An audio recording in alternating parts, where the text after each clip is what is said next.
ಹಿಂಗೆ ಸುಟ್ಟೋಗ್ತೀನಿ ಇಲ್ಲಿಂದ, ಅವನಂತೂ ನಾನು ಬಿಡಲ್ಲ ನಾನು ಅಂತೇಳಿ ಬಂದು ಹೇಳ್ತಾನೆ. ಪಾಪ ಡಿ ಕೆ ಶಿವಕುಮಾರ್ ಅವರು ಶಾಂತಿ ಕಾಪಾಡೋದಕ್ಕೆ ಹೋಗಿದ್ರಂತೆ 5,000 ಜನಗಳನ್ನ ಹಾಕ್ಕೊಂಡು.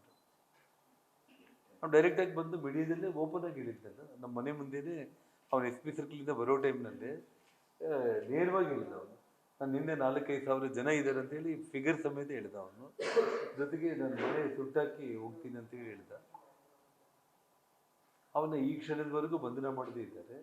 ಇವಾಗ ಮತ್ತೆ ಖಡಕ್ ಪೊಲೀಸ್ ಅಧಿಕಾರಿಗಳು, ಇನ್ನೊಬ್ಬ ಮಹಿಳಾ IPS ಅಧಿಕಾರಿ ಬಳ್ಳಾರಿ SP ಆಗಿ ಬಂದಿದ್ದಾರೆ, ಇನ್ನೊಬ್ಬ IG ಅನ್ನೋರು ಬಂದಿದ್ದಾರೆ, ಎಲ್ಲ ಖಡಕ್ ಅಧಿಕಾರಿಗಳು ಅಂತೇಳಿ ಹೇಳ್ತಾ ಇದ್ದಾರೆ.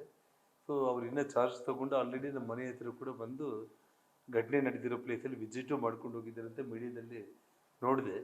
ಮತ್ತು ನೋಡೋಣ ಇವತ್ತು ನಾಳೆ ಅವ್ರೇನು ಕ್ರಮ ಕೈಗೊಂಡು ಈ ಸತೀಶ್ ರೆಡ್ಡಿ, ಭರತ್ ರೆಡ್ಡಿನ ಬಂಧನ ಮಾಡ್ತಾರಾ ಇಲ್ಲ ಅನ್ನೋದನ್ನ ನಾವು ನೋಡೋಣ.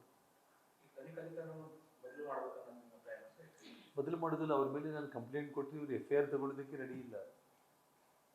ನಾನು ಹಿಂಬರಹ ನಾನು ತಗೊಂಡಿದ್ದೀನಿ. ನಾನು ಅದೃಷ್ಟವಶಾತ್ತು ಅವರು ನಾನು ಸ್ಟೇಷನ್ಗೆ ಬರ್ತೀನಿ ಅಂದರೆ ಬೇಡ, ಸ್ಥಿತಿ ಗಂಭೀರ ಇದೆ ಅಂತೇಳಿ ಮನೆಗೆ ಬಂದು ಕಂಪ್ಲೇಂಟ್ ತೊಗೊಂಡಿದ್ದಾರೆ. ಅವರು ರಿಸೀವ್ಡ್ ಕಾಪಿ ತೊಗೊಂಡು ಕೊಟ್ಟಿದ್ದಾರೆ. FIR ಕೊಡಲಿಕ್ಕೆ ಆಗದೇನೆ ಆಲ್ರೆಡಿ ಆಗಿರೋ ಕಂಪ್ಲೇಂಟ್ಸಲ್ಲಿ ಆ ತನಿಖೆಯ ಮುಂದುವರೆದ ಭಾಗವಾಗಿ ಇದನ್ನು ನಾವು ತಗೊಳ್ತೀವಿ ಅಂತೇಳಿ ಅವರು ಒಂದು ಹಿಂಬರಹ ನನಗೆ ಬರೆದು ಕೊಟ್ಟಿದ್ದಾರೆ. ಆ ಹಿಂಬರಹದಲ್ಲಿ ನಾನು ಇದನ್ನು ಆ್ಯಕ್ಸೆಪ್ಟ್ ಮಾಡ್ತಾ ಇಲ್ಲ, ಕಾನೂನು ಬಾಹಿರ ನೀವು FIR ಮಾಡದೇ ಇರೋದನ್ನು ಅಂತ ಹೇಳ್ಬಿಟ್ಟು ನಾನು ನೀಟಾಗಿ ಬರೆದು ಸೈನ್ ಮಾಡಿ ಅವ್ರಿಗೆ ಕೊಟ್ಟಿದ್ದೀನಿ. ಇವಾಗ ಅದನ್ನು ನಾನು ತಗೊಂಡೋಗ್ಬಿಟ್ಟು ಪ್ರೈವೇಟ್ ಕಂಪ್ಲೇಂಟು ಕೋರ್ಟಲ್ಲಿ ನಾನು ಫೈಲ್ ಮಾಡ್ತಾ ಇದ್ದೀನಿ. ಮತ್ತು ನಾಳೆ ನಾಡಿದ್ದು 2 ದಿನಗಳು ಕೂಡ ಹೊಸ SP ಮತ್ತು IG ಏನು ಬಂದಿದ್ದಾರೆ, ಎಲ್ಲ ಸಾಕ್ಷಿಗಳು ಅವ್ರ ಕಣ್ಮುಂದೆ ಇದೆ. ಅವರಿಬ್ಬರನ್ನ ಬಂಧನ ಮಾಡಿ ಜೈಲಿಗೆ ಹಾಕಿದರೆ ತನಿಖೆ ಅಟ್ಲೀಸ್ಟ್ ಒಂದು ಹಂತಕ್ಕೆ ಬಂದಿದೆ ಅಂತ ಹೇಳಿದ್ರು ನಾವು ಭಾವಿಸ್ಬೋದು. ಇಲ್ಲದೆ ಹೋದ ಪಕ್ಷದಲ್ಲಿ ನಾವು ಭಾರತೀಯ ಜನತಾ ಪಕ್ಷದ ವತಿಯಿಂದ ಈಗಾಗಲೇ ನಮ್ಮ ರಾಜ್ಯ ನಾಯಕರುಗಳು ಹೋರಾಟ ಮಾಡೋ ವಿಚಾರದಲ್ಲಿ ಯಾವ ರೀತಿಯಲ್ಲಿ ಮಾಡೋಣ ಅನ್ನೋದ್ರ ಬಗ್ಗೆ ಪ್ಲ್ಯಾನ್ ಮಾಡ್ತಾ ಇದ್ದಾರೆ. ಅದನ್ನು ಇವತ್ತು ನಾಳೆ ಇದರಲ್ಲಿ ನಾನೆಲ್ಲ ತಿಳ್ಕೊಂಡ್ಬಿಟ್ಟು ಮತ್ತೆ ಮೀಡಿಯಾಗೆ ನಮ್ಮ ಮುಂದಿನ ಹೋರಾಟದ ಬಗ್ಗೆ ನಾನು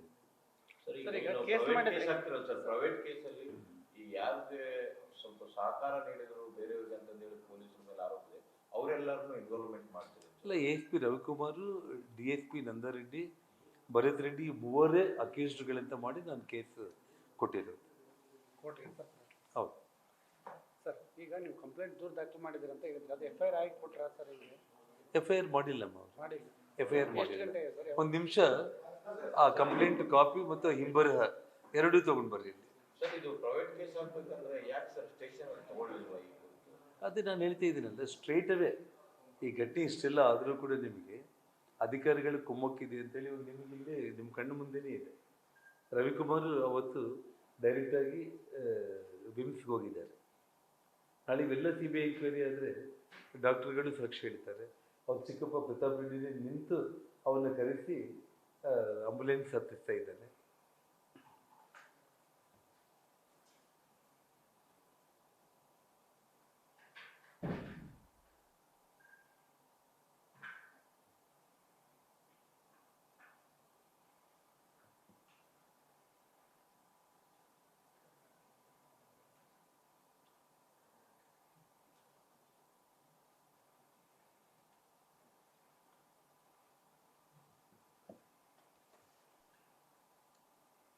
ಕಾಪಿ ಕೊಡ್ತೀನಿ ಅವರು, ಮತ್ತೆ ನಾನು ಕೊಟ್ಟಿದ್ದು ರಿಪ್ಲೈ ಕೂಡ ಕೊಡ್ತೀನಿ. ಅದೇ ನಿಮಗೆ PDF ಮಾಡಿ ಹಾಕ್ತೀನಿ. ಜಸ್ಟ್ ಅದನ್ನು ಓದಿ ಹೇಳಿ ಬಿಡ್ತೀನಿ ನಿಮ್ಗೆ ಅವ್ರು ಏನು ಬಂದಿದ್ದಾರೆ. ಗೃಹ ಸಚಿವರೇ ಅಸಮರ್ಥರಿದ್ದಾರೆ. ಅವರು ಅಸಮರ್ಥರು ಅನ್ನೋದು ಇಡೀ ಕರ್ನಾಟಕ ರಾಜ್ಯದ ದೇಶಕ್ಕೆ ಗೊತ್ತಾಗಿರೋದು. ಎಷ್ಟು ದೊಡ್ಡ ಘಟನೆ ಆದರೂ ಕೂಡ ರಾಜಕೀಯವಾಗಿ DK ಶಿವಕುಮಾರ್ ಬಂದು ಒಂದು ಜವಾಬ್ದಾರಿ ಇಲ್ಲದೆ ಅವ್ರು ಏನು ಮಾತಾಡಿದ್ರು ಅನ್ನೋದು ನೋಡಿದಿರಾಗಲಿ.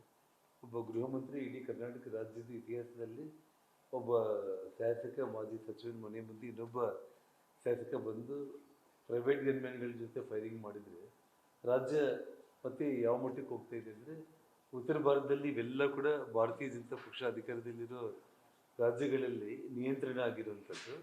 ನಮ್ಮ ಕರ್ನಾಟಕ ರಾಜ್ಯದಲ್ಲಿ ಆ ಸಂಸ್ಕೃತಿನ ತಗೊಂಡು ಬರಲಿಕ್ಕೆ ಇವರು ಹೊರಟಿರುವಂಥದ್ದು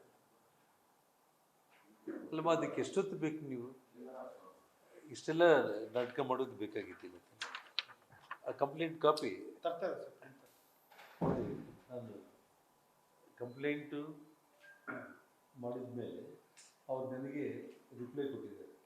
ಇವರಿಗೆ ಇದು 7/1/2026 ನಿನ್ನೆ ಶ್ರೀ ಗಾಲಿಜನಾರ್ದನ ಶಾಸಕರು ಗಂಗಾವತಿ ವಿಧಾನಸಭಾ ಕ್ಷೇತ್ರ ವಾಸ ಹಂಬಾವಿ ಬಳ್ಳಾರಿ ತಾವು ದಿನಾಂಕ 6/1/2026 ಕೊಟ್ಟ ದೂರನ್ನು ಈಗಾಗಲೇ ತಾವು ದಿನಾಂಕ 2/1/2026 ನೀಡಿದ ದೂರಿಗೆ ಸಂಬಂಧಪಟ್ಟಂತೆ ಬ್ರೂಸ್ಪೇಟ್ ಪೊಲೀಸ್ ಠಾಣೆಯ ಗುನ್ನೆ ಸಂಖ್ಯೆ 5/2026 ದಿನಾಂಕ 1/1/2026 ಘಟನೆ ಸಂಬಂಧಪಟ್ಟಂತೆ ಪ್ರಕರಣ ದಾಖಲಿಸಿ ತನಿಖೆ ಪ್ರಗತಿಯಲ್ಲಿರುತ್ತದೆ.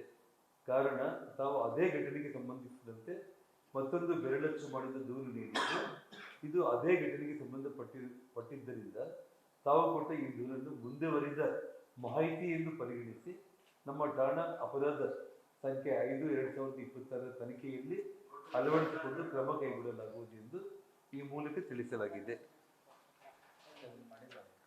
ನಾನು ಕೊಟ್ಟಿರೋ ಕಂಪ್ಲೇಂಟೇ ಬೇರೆ. ಅಂದರೆ ಕಾನ್ಸ್ಪಿರಸಿ ಮಾಡಿ ಕೊಲ್ಯೂಡ್ ಆಗಿ ರವಿಕುಮಾರ್ ಮತ್ತು ನಂದಾರೆಡ್ಡಿ ಭರತ್ ಮೂವರು ಸೇರಿ ಇಷ್ಟೆಲ್ಲ ಘಟನೆ ಆಗಲಿಕ್ಕೆ ಕಾರಣ. ಯಾಕೆಂದರೆ ಮಧ್ಯಾಹ್ನ ತಾವು ಮಾಧ್ಯಮ ಸ್ನೇಹಿತರು ಇಲ್ಲಿ ಭಾಳ ಗಂಭೀರವಾಗಿ ಗಮನಿಸಬೇಕಾಗಿದ್ದು, ಮಧ್ಯಾಹ್ನ 2 ಘಟನೆ ಆದ ತಕ್ಷಣ ಪೊಲೀಸರೇ ಬಂದು ತೆರವುಗೊಳಿಸಿದ್ರು ಬ್ಯಾನರ್. ಪೊಲೀಸರೇ ಬಂದು ಬ್ಯಾನರ್ ತೆರವುಗೊಳಿಸಿದ್ದು. ನಾನೇನು ಅನಧಿಕೃತವಾಗಿ ನಮ್ಮ ಕಾರ್ಯಕರ್ತರನ್ನಿಟ್ಟು ನಮ್ಮ ಮನುಷ್ಯರನ್ನಿಟ್ಟು ನಾನು ಬ್ಯಾನರ್ನ ತೆಗೆದಿಲ್ಲ. ನಾನು ಪೊಲೀಸ್ ಕಂಪ್ಲೇಂಟ್ ಕೊಟ್ಟು ಮಧ್ಯಾಹ್ನ 2 ಬ್ರೂಸ್ಪೇಟ್ ಪೊಲೀಸ್ ಸ್ಟೇಷನ್ನಿಂದ ಕುಮಾರ್ ರೆಡ್ಡಿ ಮತ್ತು ವೀರೇಶ್ವರ ಇಬ್ಬರು ಪೊಲೀಸರು ಬಂದು ಆ ಬ್ಯಾನರ್ ವಿಚಾರದಲ್ಲಿ ಗಲಾಟೆ ಆಗಿದ್ದಂಗೆ 2 ನಮ್ಮ ಕಡೆ ಇಬ್ಬರು ಇದ್ದರು, ಅವ್ರ ಕಡೆ ಒಂದು 6-8 ಮಂದಿ ಇದ್ದರು. ಈ ರೀತಿ ರೆಡ್ಡಿಯವ್ರ ಮನೆ ಮುಂದೆ ಗಲಾಟೆ ಮಾಡೋದು ಬೇಡ ಅಂತೇಳಿ ಬ್ಯಾನರ್ ತೆಗೆದಾಕಿದ ಮೇಲೆ ಯಾರ ಪಾರ್ಟಿಗೆ ಅವ್ರು ಹೋದ್ರು. ಅವ್ನು ಹೇಳ್ತಾನೆ, ನನಗೆ ಒಂದು ಮಾತು ತಿಳಿಸಿದ್ರೆ ಕೂಡ ಬ್ಯಾನರ್ ನಾನು ತೆಗೆದು ಬಿಡ್ತಾ ಇದ್ದೆ ಅಂತೇಳಿ.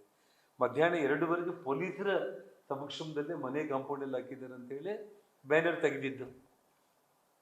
ಅದಾದಮೇಲೆ ಪೊಲೀಸರು ಎಚ್ಚರಿಕೆ ವಹಿಸಬೇಕಾಯಿತು. ಅದರ ಬದಲಾಗಿ ಸಾಯಂಕಾಲ 6 ಸತೀಶ್ ರೆಡ್ಡಿ ಗನ್ಮ್ಯಾನ್ಗಳು ಗುಂಪನ್ನು ಅವನು ಹಾಕ್ಕೊಂಡು 100 ಮಂದಿನ ಹಾಕ್ಕೊಂಡು ಬಂದಾಗಾದರೂ ಕೂಡ ಅಲ್ಲಿ ಪೊಲೀಸರು 2 ಘಟನೆ ದೃಷ್ಟಿಯಲ್ಲಿ ಇಟ್ಕೊಂಡಾದರೂ ಕೂಡ ಇಲ್ಲಿ ಒಂದು ಪೊಲೀಸ್ ಜೀಪನ್ನು ವ್ಯಾನು ಆಗಿಬಿಟ್ಟಿದ್ರೆ ಇಲ್ಲೆಲ್ಲೋ ಮನೆ ಮುಂದೆ ಗಲಾಟೆ ಆಗೋ ಚಾನ್ಸಸ್ ಇದೆ. ಬ್ಯಾನರ್ ಹಾಕಿದ್ದಾರೆ ಮತ್ತು ಪೊಲೀಸರೇ ಬಂದು ಬ್ಯಾನರ್ ತೆಗೆಸಿದ್ದಾರೆ ಅಂದಮೇಲೆ ಪೊಲೀಸರು ಎಚ್ಚೆತ್ಕೋಬೇಕಾಗಿತ್ತು. ಸಿಟಿ DSP ASP ಎಚ್ಚೆತ್ಕೋಬೇಕಾಗಿತ್ತು. SP ದೃಷ್ಟಿಗೆ ತಗೊಂಡು ಹೋಗ್ಬೇಕಾಗಿತ್ತು. ಅದನ್ನು ಮಾಡಿಲ್ಲ. 6 ಬಂದು 7 ಒಳಗಡೆ ಗಲಾಟೆ ಮುಗಿದ ಮೇಲೆ ಮತ್ತೆ 9 ಗಂಟೆಗೆ ಮತ್ತೆ ಭರತ್ ರೆಡ್ಡಿ ಸಾವಿರಾರು ಮಂದಿ ಜೊತೆ ಬಂದು ಮತ್ತೆ 7 ಒಳಗಡೆ ನನ್ನ ಮೇಲೆ ಫೈರಿಂಗು, ಮತ್ತೆ ಆಫೀಸ್ ಮೇಲೆ ಭರತ್ ರೆಡ್ಡಿ ಸಮಕ್ಷಮದಲ್ಲಿ ಫೈರಿಂಗು, ರಾಜಶೇಖರ್ ಕೊಲೆ. ಇದಕ್ಕೆ ಸಂಬಂಧಪಟ್ಟು ನಾನು ಅವ್ರ ಮೇಲೆ ಕಂಪ್ಲೇಂಟನ್ನು ಕೊಟ್ಟರೆ ಮಹಾಂತೇಶ್ ಬಂದು ಇಲ್ಲಿ ನಿಮಗಿದು ಹಿಂಬರ ಅವರು ರಿಸೀವ್ಡ್ ಕಾಪಿ ಕೊಟ್ಟಿದ್ದಾರೆ. ಕೊಟ್ಟು ಮಾರನೇ ದಿನ ಬಂದು ಈ ರೀತಿ ಈ ಹಿಂಬರ ಕೊಡ್ತಾರೆ. ನನಗೆ ಆಲ್ರೆಡಿ ಕೊಟ್ಟಿರೋ ಕಂಪ್ಲೇಂಟಲ್ಲಿ ನಾವು ಕಂಟಿನ್ಯೂ ಮಾಡ್ತೀವಿ ಇದನ್ನು ಅಂತೇಳಿ. ಇದು ಕಾನ್ಸ್ಪಿರಸಿ ಕೊಲ್ಯೂಡ್ ಆಗಿ ಪ್ರೀಪ್ಲ್ಯಾಂಡ್ ಆಗಿ ಮಾಡಿದ್ದಾರೆ ಅನ್ನೋ ಕಂಪ್ಲೇಂಟ್ ಇದು ದಾಳಿ ಮಾಡಿರುವಂಥ ಕಂಪ್ಲೇಂಟ್ಗಳೇ ಬೇರೆ. ನಾನು ಕ್ಲಿಯರಾಗಿ ಇಲ್ಲಿ ಅವ್ರಿಗೆ ನಾನು ಎಂಡೋರ್ಸ್ಮೆಂಟ್ ಕೊಟ್ಟಿದ್ದೀನಿ. This endorsement is not in accordance with law and procedure and refusing to register the case is not correct, as the allegations made in my complaint are exclusively against the police officials who conspired and hatched up a plan to eliminate me, and they played active role in the crime to facilitate larger conspiracy. It requires to register and investigate as a separate crime. Hence I request you to register a separate FIR to do justice to me ಅಂತೇಳಿ ನಾನು ಬರೆದು ನಾನು ಮತ್ತೆ sign ಮಾಡಿ ಕೊಟ್ಟೆ ನಾನು ಅವ್ರಿಗೆ. ಇದು PDF ಮಾಡಿದ್ದೀರಾ? ಇವಾಗ ಎಲ್ಲರಿಗೂ ಮೀಡಿಯಾಗೆ ಕೊಡ್ತೀನಿ. ಇದು ನೀವು ಕೊಡಬೇಕಾಗಿದ್ದು ಕಂಪ್ಲೇಂಟ್ ಕಾಪಿ ಮತ್ತು ಅವರು ರಿಸೀವ್ಡ್ದು ಮತ್ತು ಅವ್ರು ಕೊಟ್ಟಿರೋ ಹಿಂಬರಹದಲ್ಲಿ ನನ್ನ ಸ್ಟೇಟ್ಮೆಂಟ್ ಏನಿದೆ ಎಲ್ಲ PDF ಮಾಡಿ ಟೋಟಲ್ ವಿರೋಧಿಗೆ ಹೋಗ್ಕೊಡ್ತೀನಿ. ಸರ್, ಸತೀಶ್ ರೆಡ್ಡಿ ಅವ್ರನ್ನ